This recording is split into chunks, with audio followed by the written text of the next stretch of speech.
Merci. Bonjour à tous. Donc effectivement, je suis à la NSM, directrice adjointe de la direction en charge des médicaments, notamment d'antalgie, de neurologie, également médicaments des addictions.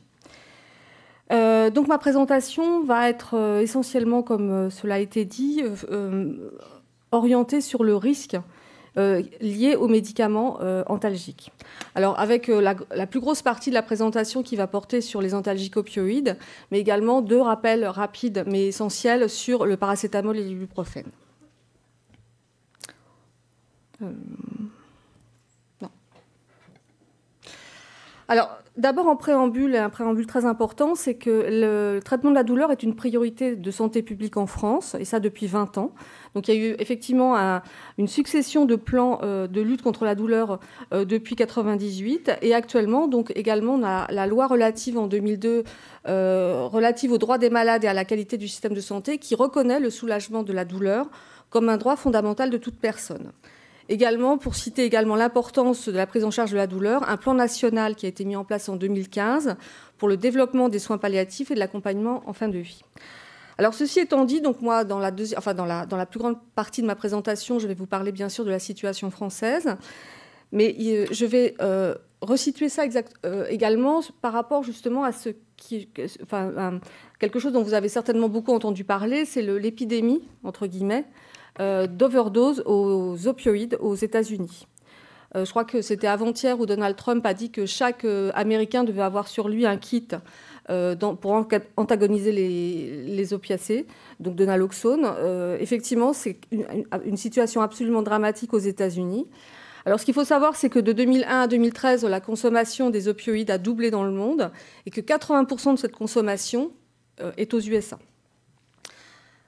Des chiffres assez édifiants aussi, qu'à l'échelle du pays, donc à l'échelle des États-Unis, l'épidémie d'overdose a fait baisser 2 années consécutives l'espérance de vie des Américains. Il y a eu 65 000 décès en 2016, donc plus que la totalité des GI qui sont morts au Vietnam. Les dérivés de l'opium tuent plus que les armes à feu et les accidents de la route réunis. Depuis 1999, on a 200 000 décès qui sont liés à l'abus d'oxycontin ou équivalent de médicaments. Dans un État comme l'Ohio, qui est le 2e État en fait qui est le plus touché, on avait 196 décès en 2003 liés aux opioïdes. On en a 4000 en 2016.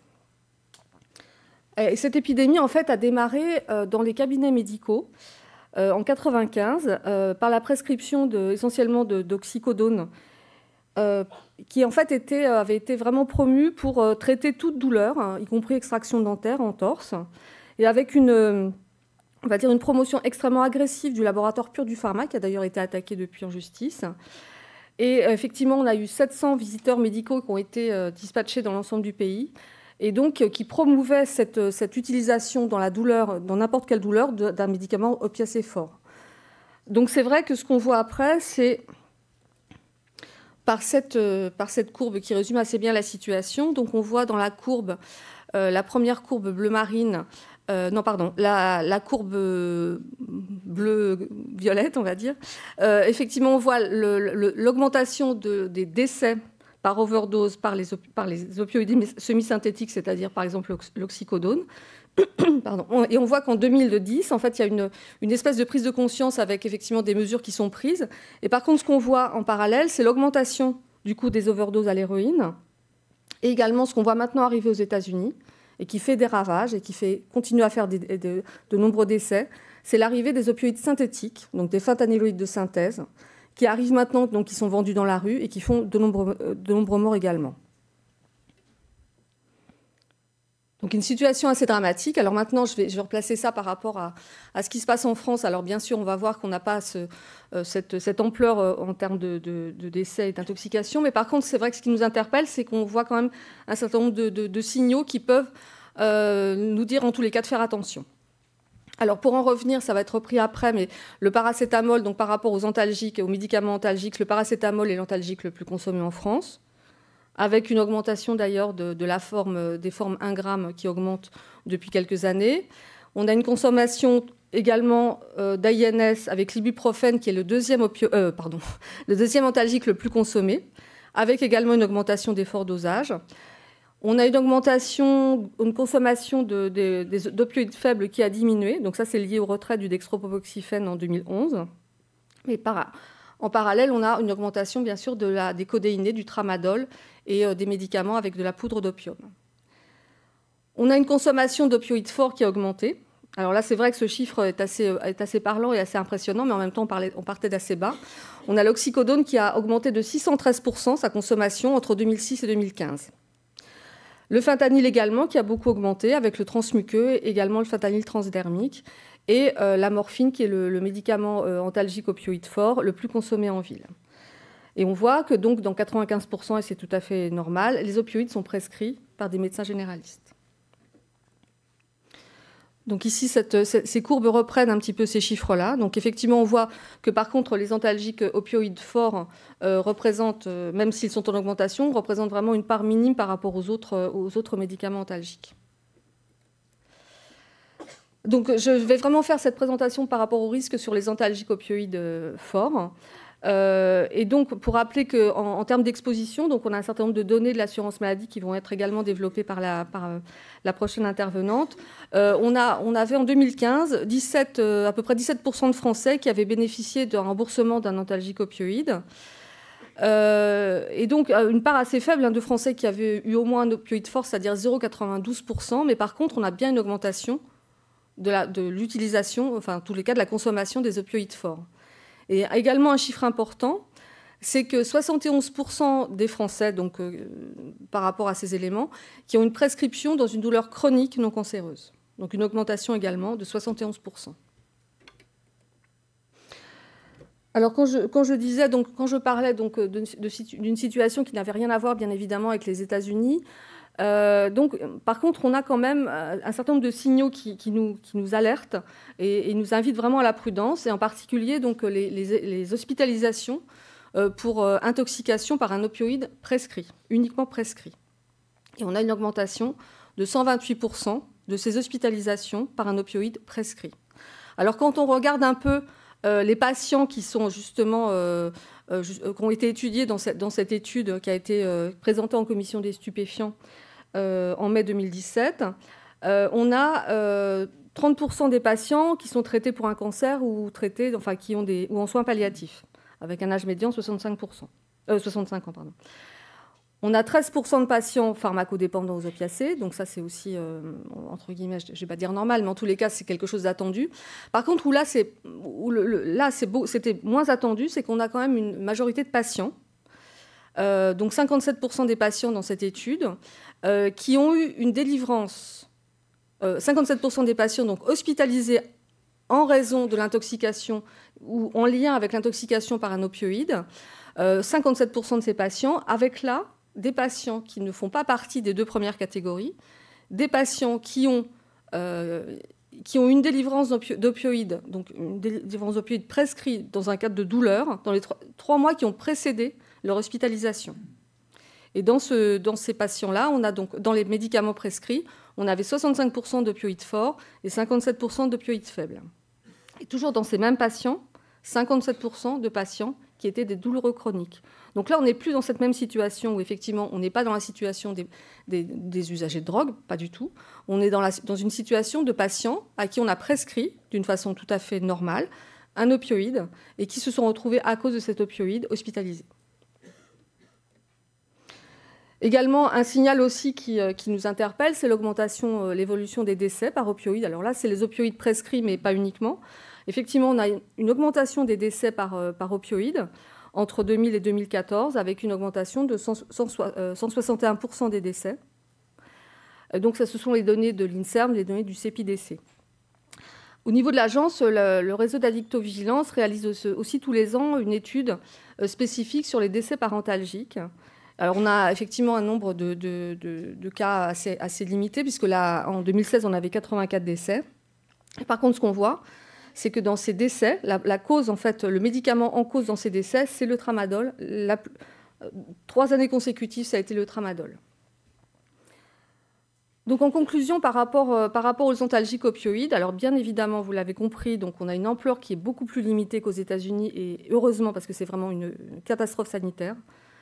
Mais par contre, ce qui nous interpelle, ce qu'on voit, c'est la progression d'un signal d'augmentation des intoxications aux antalgiques opioïdes et dans une population autre que celle des usagers de drogue. Effectivement, et cette population, c'est une population de patients douloureux.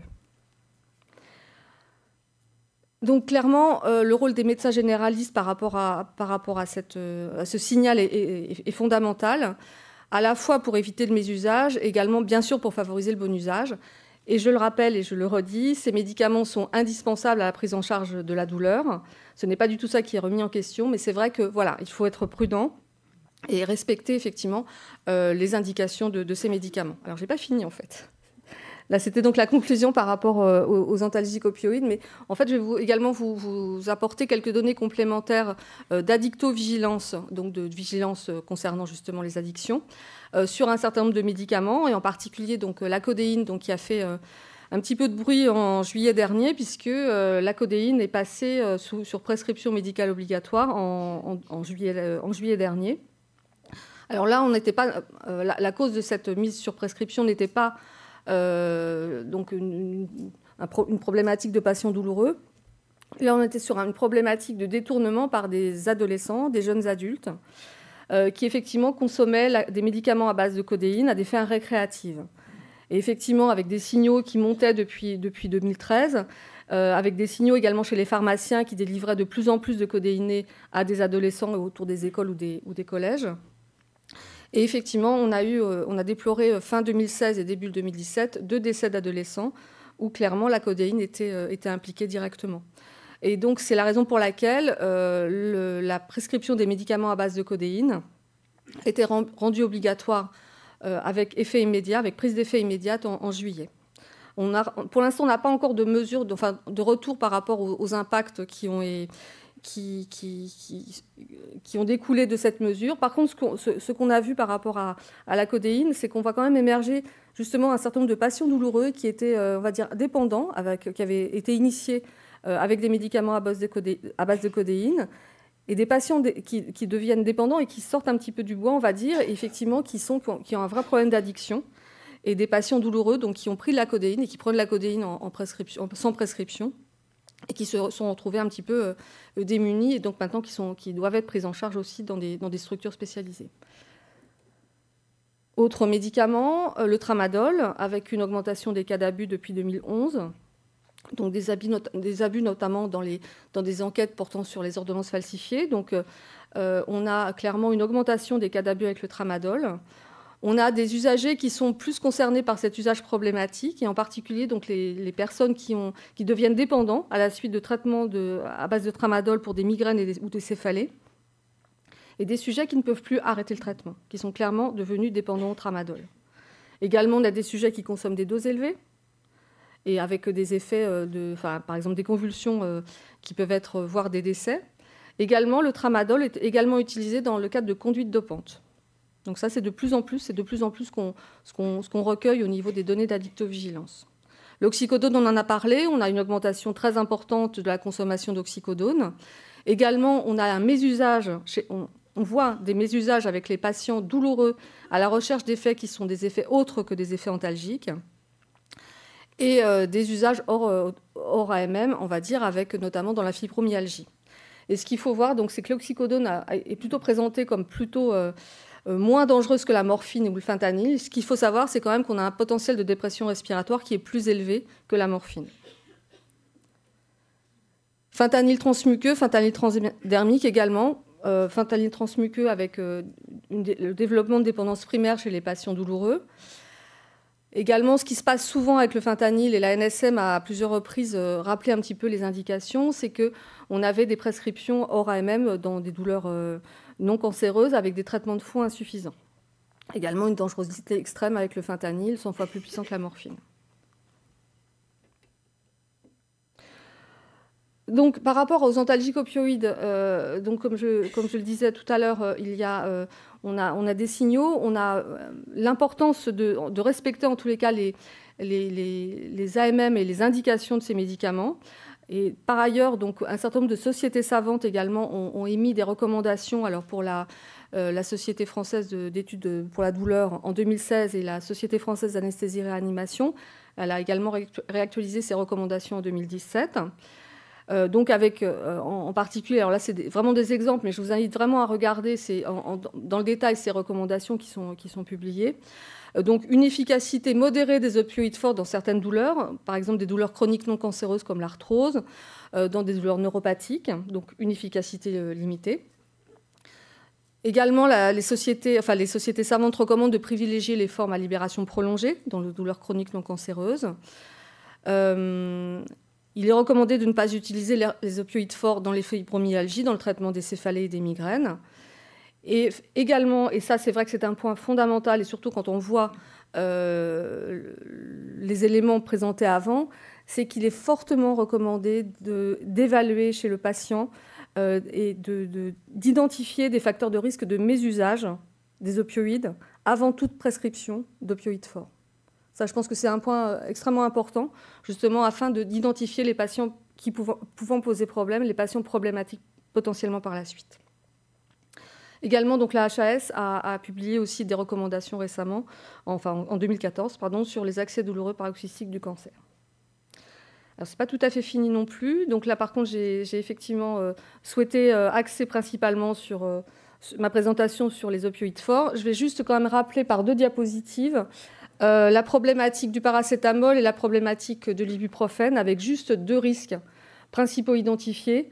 Et bien évidemment, vous le savez, mais c'est vrai que le paracétamol est un médicament, bien sûr, qui n'est pas en prescription obligatoire, mais la plupart du temps, ce sont des médicaments que vous rajoutez sur les ordonnances, justement, des patients qui viennent en consultation. Clairement, votre rôle, je pense, c'est aussi d'informer et de rappeler aux patients le risque lié à la consommation, en tous les cas en dose trop importante de paracétamol. Donc le fait que le paracétamol, avec des doses qui ne sont pas forcément extrêmement élevées, mais qui sont supérieures aux doses conseillées, peuvent provoquer des lésions hépatiques qui sont graves, voire mortelles, avec le paracétamol, qui est la première cause de grève hépatique médicamenteuse en France. Également rappeler que, par contre, le paracétamol, dans des conditions, quand il est bien utilisé, c'est un médicament qui est sûr et efficace. Ça, ce n'est pas à mettre en cause. Et c'est vrai que les messages clés, donc, c'est effectivement respecter la dose maximale quotidienne et la durée du traitement. Vérifier, et ça, c'est également peut-être un message important à faire passer aux patients qui, par ailleurs, s'automédiquent aussi avec d'autres médicaments, qu'il faut absolument vérifier la présence de paracétamol dans les autres spécialités où le paracétamol n'est pas forcément identifié. Et également alerter les populations particulières, comme les populations d'insuffisants hépatiques, les insuffisants rénaux et les patients qui présentent un alcoolisme chronique. Donc un message simple, risque hépatique, et je pense que c'est vrai que c'est quelque chose de très important, en tous les cas, à faire connaître aux patients que vous voyez en consultation, en tous les cas, rappeler ce risque. Et enfin, dernier médicament, ibuprofène et risque grossesse, enfin ibuprofène, INS et grossesse. Donc là, l'agence en fait, avait communiqué il y a 2 ans de cela, à la suite en fait, d'une enquête qui avait été menée avec grâce aux bases de l'assurance maladie et qui avait montré en fait qu'à peu près 5 000 à 6 000 femmes enceintes par an, donc c'était une étude entre 2011 et 2013, qui avait montré que 5 000 à 6 000 femmes enceintes par an avaient été exposées, en tous les cas avaient eu des prescriptions d'INS, essentiellement d'ibuprofène, à partir du 6e mois de grossesse. Donc c'est vrai que la prescription chez les femmes enceintes à partir du 6e mois de grossesse, c'est strictement contre-indiqué, en raison d'une toxicité fétale et notamment à cause d'une constriction complète du canal artériel. En plus, plus on se rapproche du terme, plus le médicament, enfin plus le danger est important. Et également une toxicité rénale. Tous les INS sont concernés, y compris l'aspirine, à une posologie supérieure à 100 mg par jour. Et effectivement, on a deux INS qui sont complètement contre-indiqués pendant la grossesse. Et par contre aussi rappeler qu'à partir du 5e mois de grossesse, donc les INS ne doivent être utilisés que quand ils sont indispensables à la dose, à la dose la plus faible possible et pendant la durée la plus courte possible.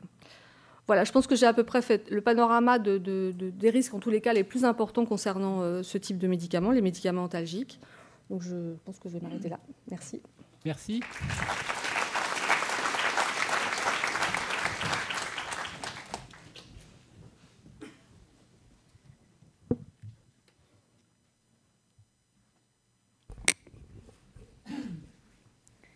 Alors...